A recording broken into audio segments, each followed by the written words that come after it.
There's no shitars on Broadway. There's no shitars on Broadway.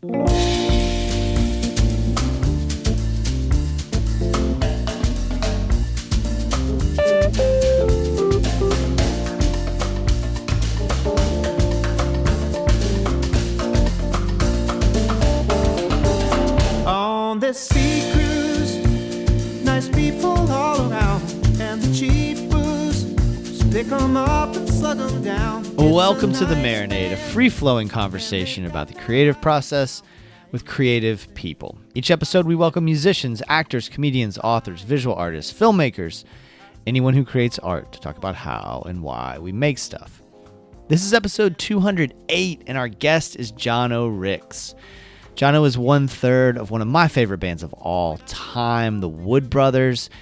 A talented multi-instrumentalist. At a live show, you'll see Rix playing the drums or his shitar, which is a guitar fashioned into this wild Frankenstein-y percussion instrument. Look it up. Or contributing harmonies with the brothers. I've had the pleasure of seeing the band countless times and the honor of interviewing lead singer Oliver Wood on 3 separate occasions. The Wood Brothers are woven into the fabric of the Marinade, and I'm so grateful for the opportunities I've had to spread the word about their incredible music. Jano is also one half of Rix, the father-son duo with his dad Luther. Legacy Volume 1, their record is available wherever you listen to music. Y'all get down on it. The fusion of Jano and Luther, who played in Bob Dylan's Rolling Thunder Revue and with Leonard Cohen, among others, is a fertile alchemy. We caught up with Jano on the Wood Brothers tour bus ahead of their show at the Plaza Live just down the street from me in Orlando, Florida. Ric Robertson opened the show. Jordan Foley accompanied me that night. We had such a great time. It was a beautiful night.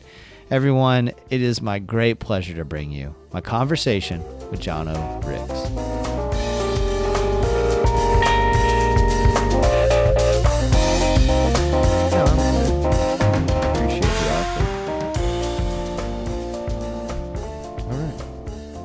Yeah? Hell yeah, you sound great. All right. Dude, thanks for doing this. I've been wanting to talk to you for a long time, so I'm a huge fan on multiple levels, and so I'm really excited to talk to you. Thank you so much for doing this. Hey, thank you, man. I want to start, we were talking off mic a little bit about Seth Walker, who's been such a good friend to the Marinade and who's one of my favorite songwriters and performers. And the records that you produced with him are just incredible works of art. And Wow, thank you. they are, That's man. And I think, I was a fan of Seth's for a long time anyway, but there's something different about when you guys are working together. And I wonder if you could speak to that and like what that experience is like for you and if you feel that. Well, yeah, I might have produced more records with Seth than any.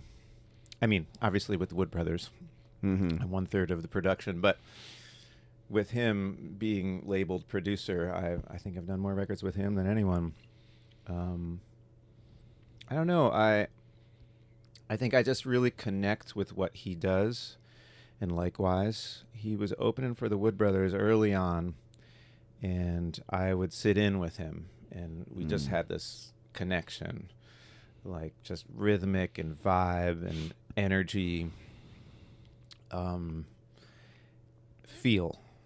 feel connection. And then, as I remember it, he was the first person I ever asked to produce their record. And I hadn't really worked a lot as a producer at that point, but we were riding in the van. I think I was doing some Seth Walker dates, like just playing drums. Dope.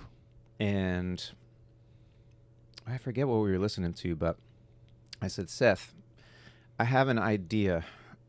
Do you want to hear it about how I think your next record could sound? And he was like, yeah, shoot. And I just gave him my ideas about that. What was that record? Was that Gotta Get Back? I can't remember which record that was, but the first one I did with him as producer, and he liked the idea of it. And yeah, I don't know, we flowed ideas off each other real easy, and he knows I'm really willing to just chase things. So we and we always want to do something different than we did last time. And we go in and I don't know. We have a lot of jokes between us. He'll call me. He's like, "Oh, you're going to hate me." Yeah. And we'll re-record parts of the record oftentimes. Like, and just try different things. Sometimes we go back to the first way. Sometimes we grab some of the second way and the first way. So I don't know. We have a flow. It's.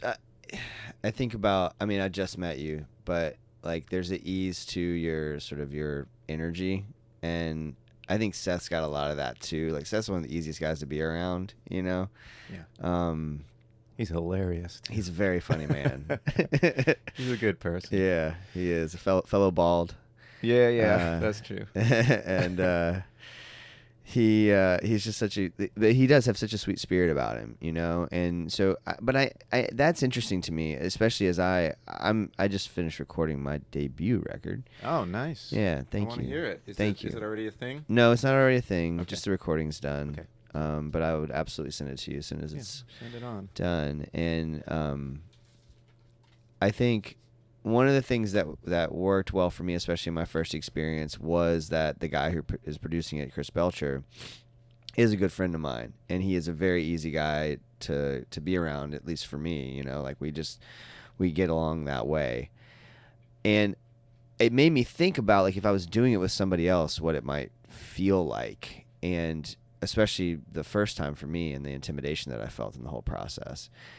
And I wonder how you approach, you know, because as producer, you're kind of you're at the helm, you know, and you got to be a leader in there as well as a creative force. And I wonder how you think about each time you are producing something, and whether you have to put on a different hat, or like how your approach differs. Well, I think part of it is informed by the fact that I was a musician in the studio for many years before I started producing records. Mm-hmm. So I could see what was comfortable and not comfortable. Mm. And when people are comfortable to try things and like let it all hang out, it's okay to be uncomfortable in the studio. Sometimes that produces great results, but not really insecure and feeling like you need to impress someone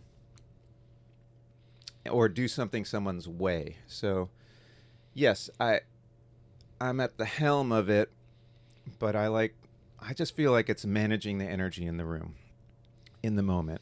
As far as recording, that part of the process, of course, the process goes all the way to how is something going to fit on vinyl correctly, you know, like, but as far as the recording process, I know what it's like to do a take and then there's silence and you're sitting in the booth. You have no idea what they're thinking, saying, and so your brain starts running, and that's draining energy from you that could be used for the rest of the day in your performance, and adding anxiety and insecurity, which is not going to let you let loose, because everyone who I go into the studio with has something like wonderful inside them that they know how to let out, because I've heard them let it out. But it's so hard to get that when you're in the studio and you know someone presses record and like, this is it, this is forever. Like, that's what you don't want to be thinking about and doubting yourself when you're playing. So anyway, I don't know if that answers your question, but I feel like it's just managing the energy in the room. So that could be of the players, knowing when people need a break. Like, we're kind of putting music aside here. Obviously, we're making music, and there's tons of musical decisions being made, and I will, you know, be offering ideas for the music. But often it's best if you have people you love in there who are awesome, who you think are amazing at all the jobs they do, including the engineers and every person who plays an instrument. If you can get them to the point where they can all do their job and be creative, it's going to win over you telling them what to do.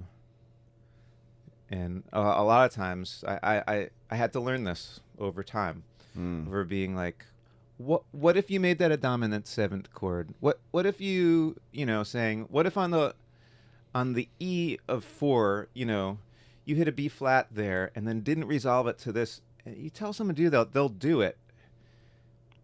But that's not the best approach because it didn't come from them. It's rare. Sometimes it's the best approach. Huh. And some people can function that way. Yeah. Some people are like, oh, cool, I'll do that, and then I'll make it my own. Other people, it just shuts them down.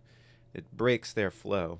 Often people who are more artists and less craftsperson, like less studio musician, if you tell them to do exact things, I just feel like you're not getting the best out of them. Then you're making your own record.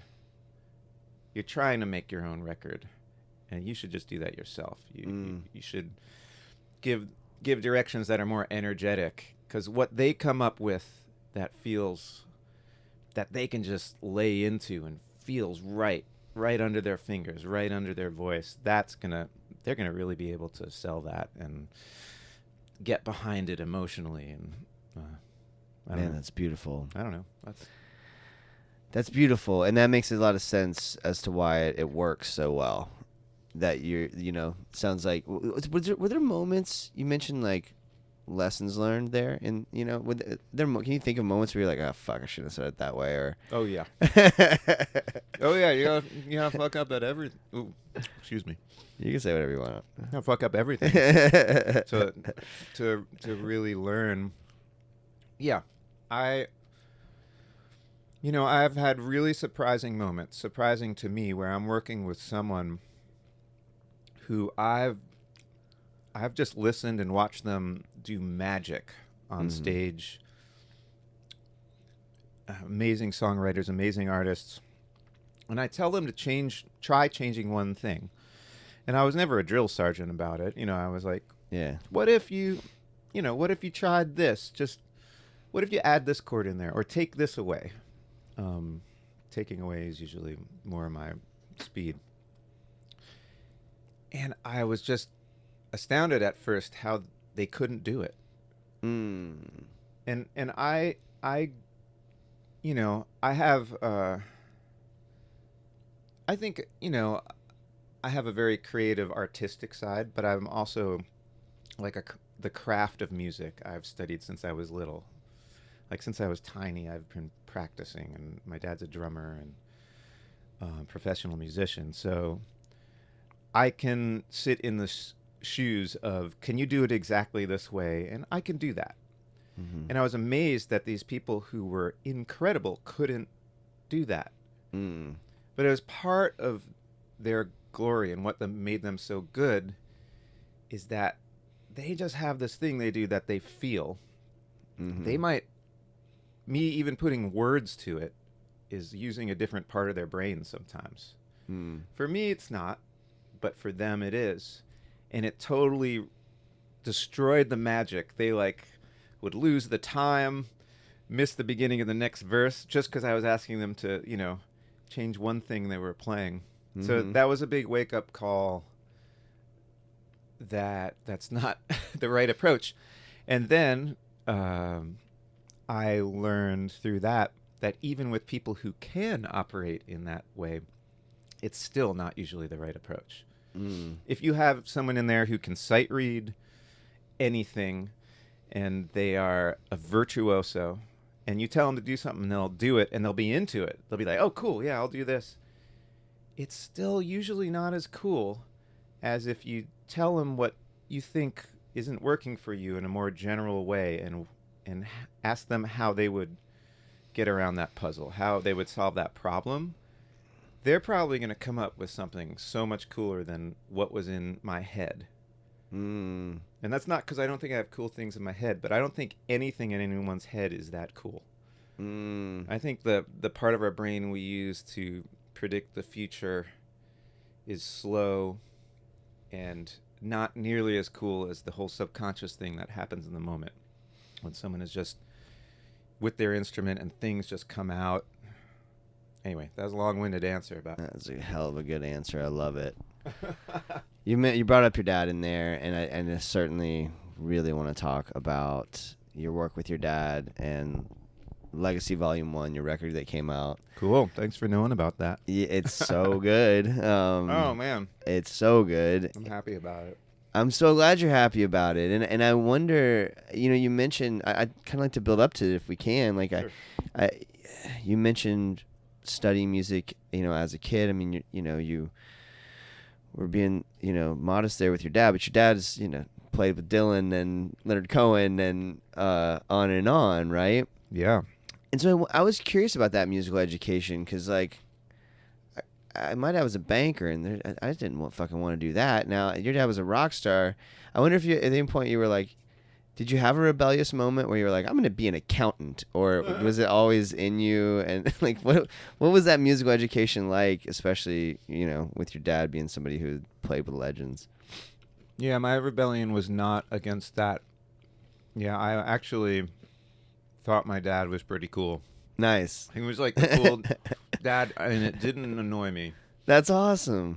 Maybe later on, obviously, we all got to rebel, right? Sure. And get annoyed. But, no, he has got that amazing resume, and he could do so many. He's done so many gigs and different kinds of things in his career, from symphonic work, Broadway, to, like you mentioned, like more high profile touring and playing on records, Bob Dylan and stuff like that.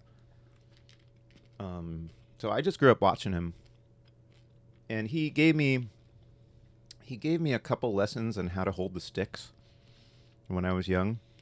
And those are the only lessons I remember ever getting from him, was 2. He taught me like basic technique, but from the time I was tiny, I was wearing like earmuffs and sitting behind his kit when he was playing, like smaller gigs and stuff, and sitting behind his kit when he was playing on Broadway, which I found like so exciting. Cool. When the lights went down and like the pressure was on, and it was like and then I got to do some of that, and I was like, this is not for me. Not my thing. It's a very tense pressure, play the book. And if you know me, that's not my thing. Yeah. I'm like, what really gets me off is improvising and being in the moment. Yeah. But anyway, there's no shitars on Broadway. There's no shitars on Broadway. I suppose if I wrote the book, maybe there would be, and then someone else would be screwed having to sub for me. But that's a whole another New York centric conversation. But yeah, I grew up watching him. But we had a piano in the house, and I started banging on it like a drum set. I remember this vividly, and they asked me if I wanted to take piano lessons, and I kind of shrugged my shoulders. I was like, okay. And so I started when I was 6, and then so that's like what I studied formally. And by the time I was 8, we were driving from like Nyack into the city, into New York, every weekend for me to get lessons from someone who is more of like a jazz piano player and arranger and great musician. So teaching stuff that was way over my head to an 8-year-old. So I got to really, but it sunk in there. But interestingly, I feel like I come back to that banging on the piano that I was doing as a kid more and more. I've been thinking about that moment and like what I first did on the piano. It was literally my fists, I think. But I don't know, just rhythm. I feel like melody and harmony happen by themselves for me. And obviously, I went to college. I studied jazz piano at the University of Miami. Great school. And so I learned, all the jazz theory, and it was jazz piano performance. So my fingers could move really fast and play, all sorts of stuff. And I got out of school and I quit piano promptly. For 10 years, I didn't touch an acoustic piano. 10 years? Yeah, for the most part. I was touring as a drummer. Yeah. And then after that, I got a gig and I started playing again, and I started rediscovering what I liked on piano, because I felt like I always did what I liked on drums, because I would just go practice for hours in the basement by myself. I'd put on a Zeppelin record or a Police record or a Herbie Hancock record or a Dr. John, and I would just practice for hours. Huh. But piano was like pulling teeth with the egg timer and like practicing my scales. Uh-huh. And all the way through college, I felt like I just learned what I was supposed to learn, what I was convinced made you a great musician. Mm. And then I just found all this stuff came out of my fingers that I didn't care about, really. And I couldn't stop it. And so I just stopped playing. And then when I rediscovered it, I feel like I'm going back to what I really loved, which is like Herbie and Dr. John. Honestly, not that many piano players. I never really listened to that many piano players. I just thought I should play piano. Uh-huh. That's really interesting. I wish I had like a whole nother conversation that we could have just about piano, because that's something that's been in my brain. But like, What is your thoughts about piano? well, I want to learn. Yeah. I don't know how to play at all, and I'm a rudimentary guitar player. But I mean, I'm fine. You know, I get on stage and play and sing songs that I wrote with the guitar. But I'm not. That part's never come naturally to me. The instrument playing part. Rhythm, though, has. And there was something in what you were talking about there that I'm interested in. Has rhythm always kind of, because you mentioned melody being there in your head fairly naturally. Has rhythm just sort of always kind of been there? Do you remember those early days, like when you realized that? I don't think I was conscious of any of that, but I did hear a tape from when I was 4 years old, playing drums and singing, improvising a blues, that I just hit record on my dad's tape deck, and that was pretty good. I was like, I haven't really gotten that much better. I mean, it was I was grooving. Yeah. I don't know. I feel like we keep learning this over and over with the Wood Brothers. I think we're becoming conscious of how much rhythm trumps so many other things when it comes to performing music in the moment. There's songwriting, and there's a million parts of the process. Everything is important. Obviously, picking up things about harmony and melody are important. But I couldn't believe when I look back on my education all the way through college and music, how little rhythm was talked about. I mean, unless you're a drummer, and I was always playing drums in bands outside of college, but in school I studied jazz piano. Here's an example.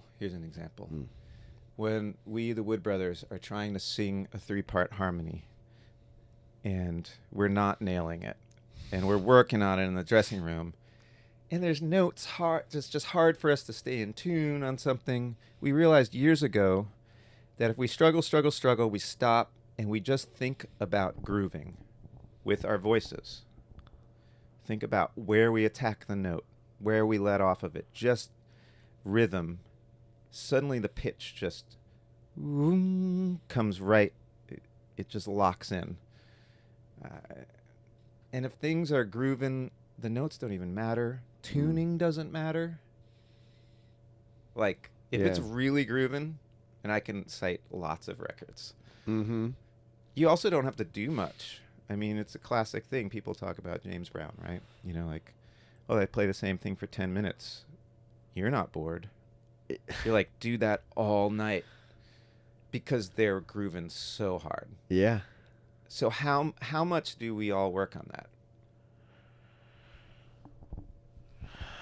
How much did any teacher ever tell me to work on it? It was very, very few, and hardly ever. And people are playing all over the place, just not really grooving, and they're playing lots of notes. And why don't we care? It's not grooving. Man, there's a transferable life lesson in that. How often, whatever discipline, off mic, we were talking about my work as a teacher. Yeah.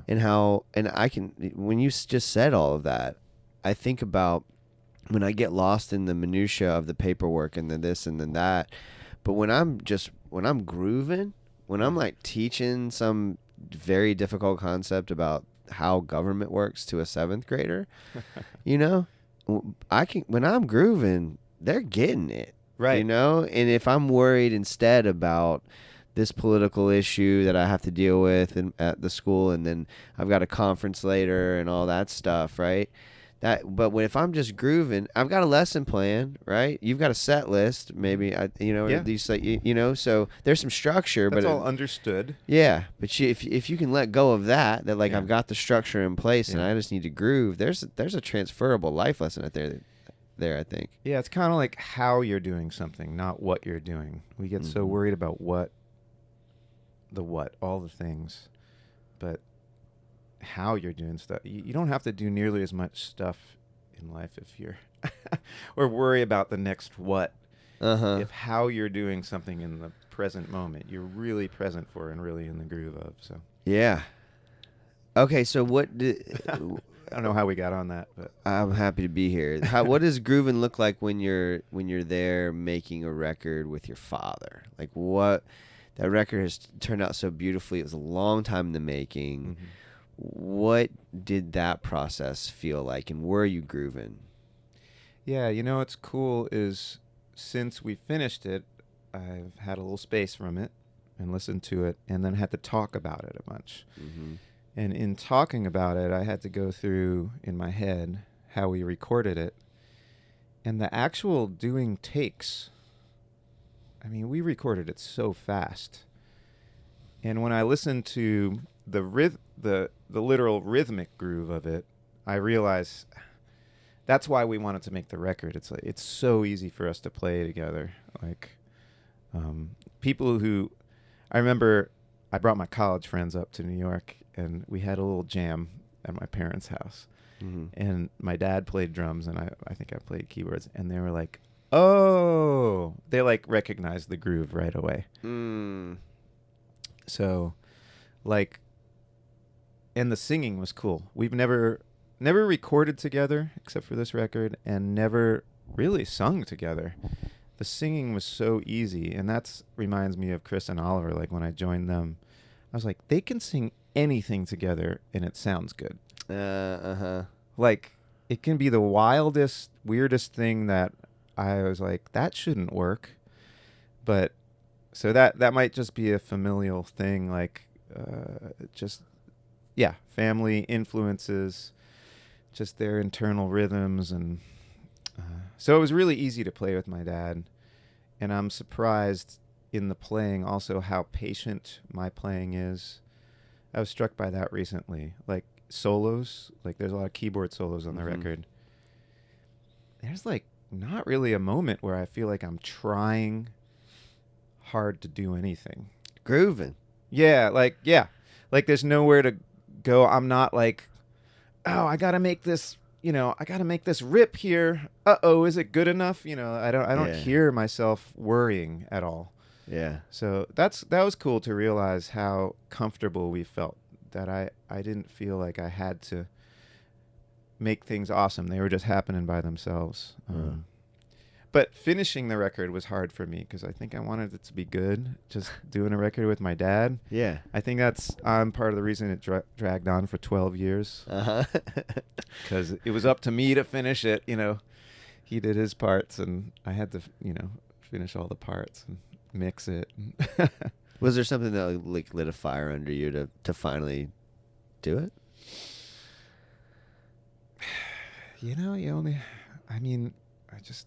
I was like, you only have so much time.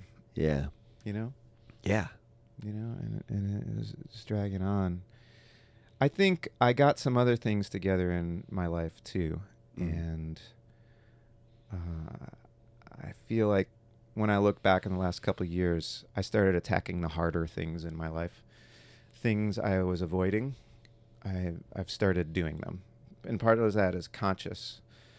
But even before it was conscious, I realized I was starting to be like, okay, sit down. Don't be afraid of this. Or be afraid of it and just finish it. Yeah. Be an adult. Yeah. Which is not always easy. No. Being an adult gets in the way of grooving a lot. Yeah. That is a thing. Sometimes it feels like, oh, I should just go back to being acting like a child, but grooving and being in the moment. But I realize you gotta you can't go back. You have to evolve into a new version of yourself that is both things. That's Yeah. a new thing. So trying. How are you feeling about this version of yourself? Work in progress. Uh-huh. No, it feels really good. It feels really good, and you know, I don't know if it's so much in musical things, but just in life, like just really taking stock and trying to just be real present in my home life and not let that suffer when I go on the road, and keep my keep what's important in mind more all the time. But you're right, like you want to just kind of be in the moment. Mm-hmm. Obviously lose yourself in the moment, but I don't know. Yeah, I think that's what and family and this record with my dad and spending a little more time with family is important. My wife and my parents, you know. Mm-hmm. 'Cause, you know, my parents aren't going to be around forever. So I'm lucky to have them still. So. Same. I mean, Yeah. and I've even got my grandmother, and Amazing. it is amazing. She's my hero. I don't know if I'm just gonna say it on mic. I'm gonna name the EP for her. I'm gonna dedicate it to her, and love that.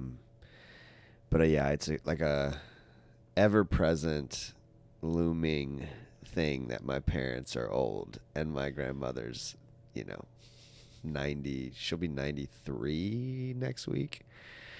And she's still a badass. She mows her own fucking lawn, at 93 That's years awesome. old. Yeah, she's Wow. built different. Yes. But yeah, that's something that I think about quite a bit, in like connecting with him and the ways to do so without, and still live my life, Yeah. like still make sure that I am continuing to grow and continuing to make the things that I want to make, keep those creative plates spinning. And that's been a challenge for me lately, honestly.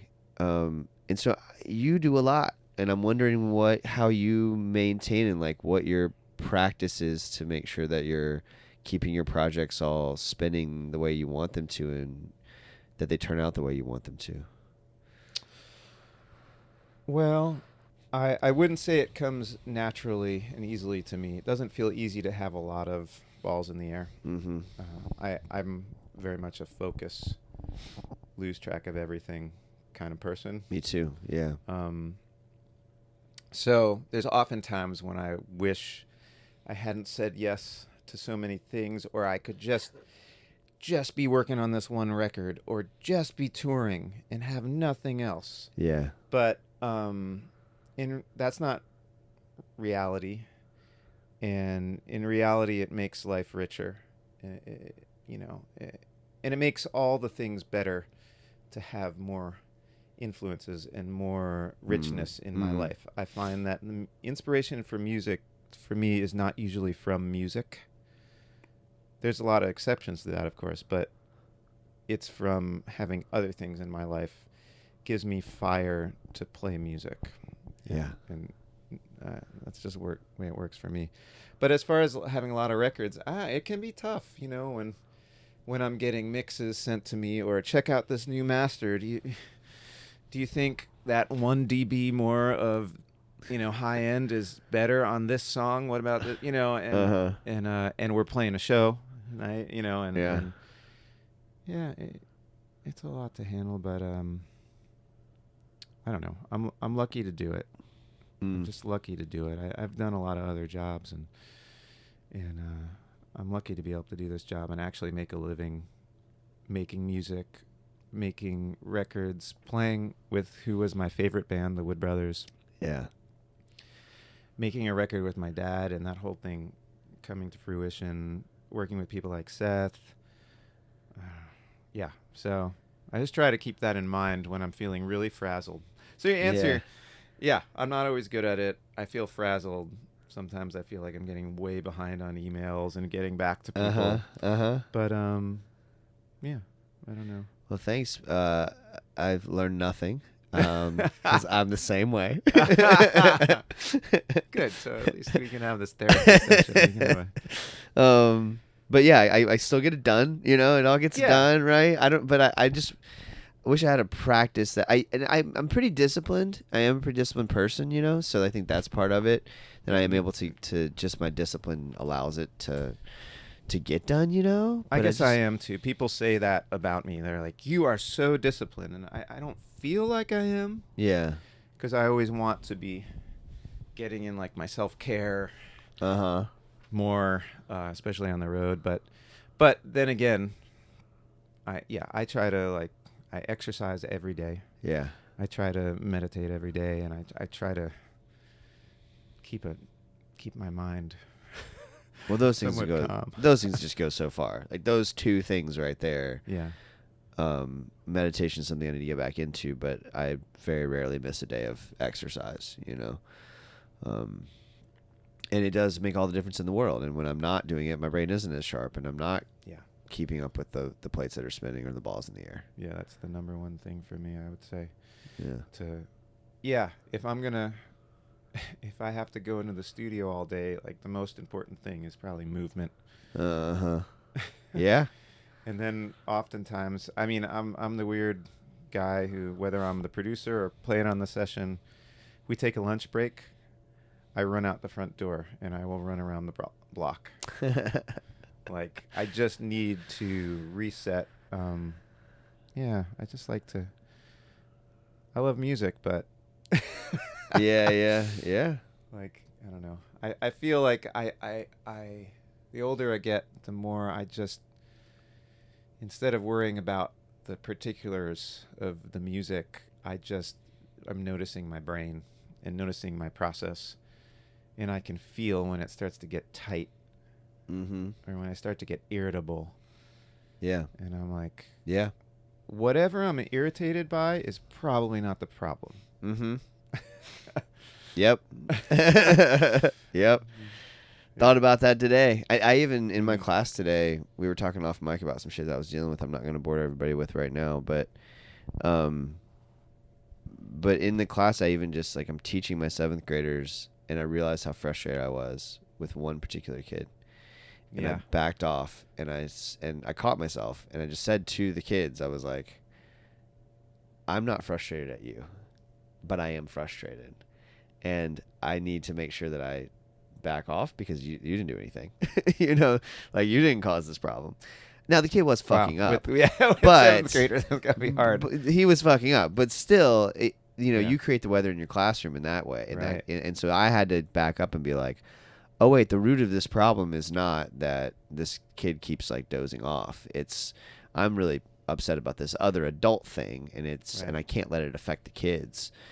And so I just said it to them. I was like, if I come across the wrong way, I would like you to politely tell me that I'm coming across the wrong way and correct me. And I think the simple act of naming it, then I fix myself. Right. And nobody said anything, so I think I'm good. That's a huge lesson for them if they heard it, and they probably weren't able to process what that meant. But yeah, no, it was in the future. Just to see an adult really adult like that. Yeah, and be honest. That's the hope. Self-aware. Yeah, that's the hope. Well, dude, I want to be mindful of your time. We're probably up against doors now, and I'm so excited for the show. But I just wanted to, the one thing we didn't get to talk about that really you've talked about plenty, so I don't really need to ask you about. But I think it's so fucking cool that the Wood Brothers were your favorite band, and they're and y'all are one of my all-time favorite bands. And the idea that it was your favorite band, and then here you are, all these years later. Isn't that weird? It's so cool.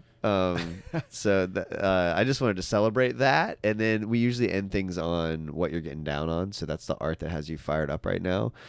It could be music, or it could be a book you're reading, or painting you saw, or a TV show, or book I'm reading. Well, a book I'm reading is it's right in the other room. I'm not gonna go get it, but it's.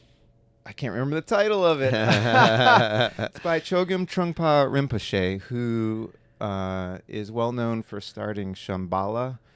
I would call it Shambhala Buddhism. He kind of stripped the religiosity from the Buddhism. So he brought a lot of that new way of experiencing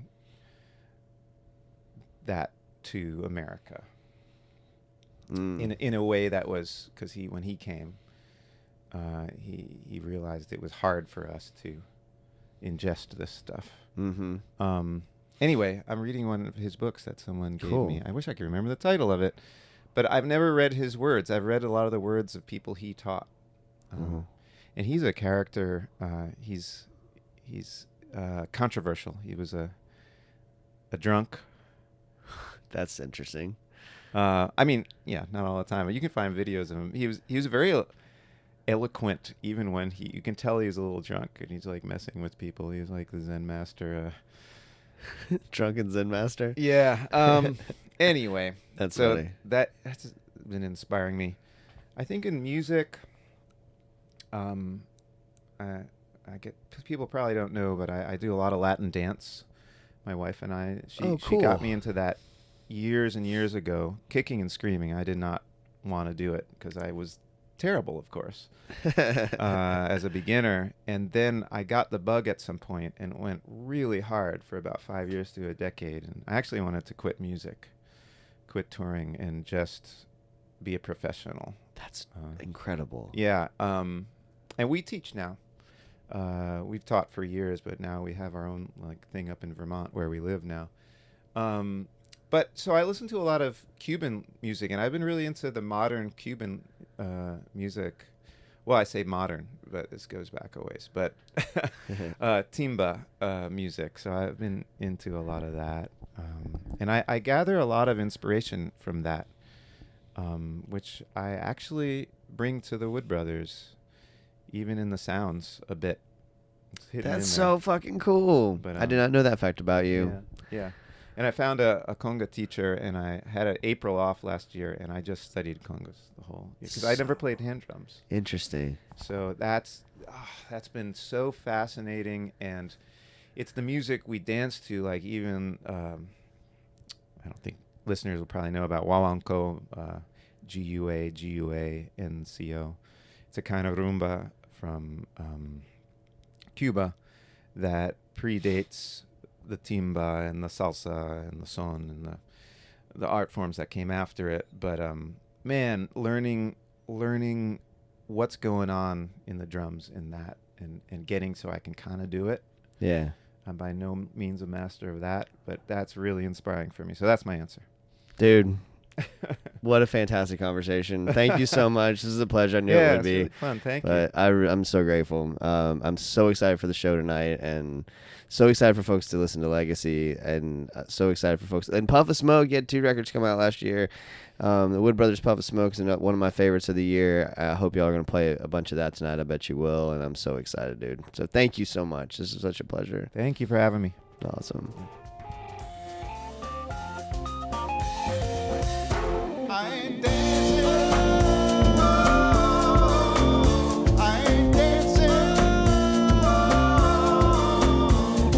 Jano Rix, y'all, thank you so much, Jano. Thank all of you for listening. TheWoodBros.com. For all things The Wood Brothers, get a copy of Legacy Volume 1 by Rix at RoyalPotatoFamily.com. Follow Jano Rix and The Wood Brothers on all the socials, MarinadePodcast.com for all things The Marinade. Follow us on all the socials, y'all. I was just reflecting earlier this morning on how I'm on all the things. And there's so much to report lately. I mean, I have a conversation with the legendary songwriter Paul Kelly on the way.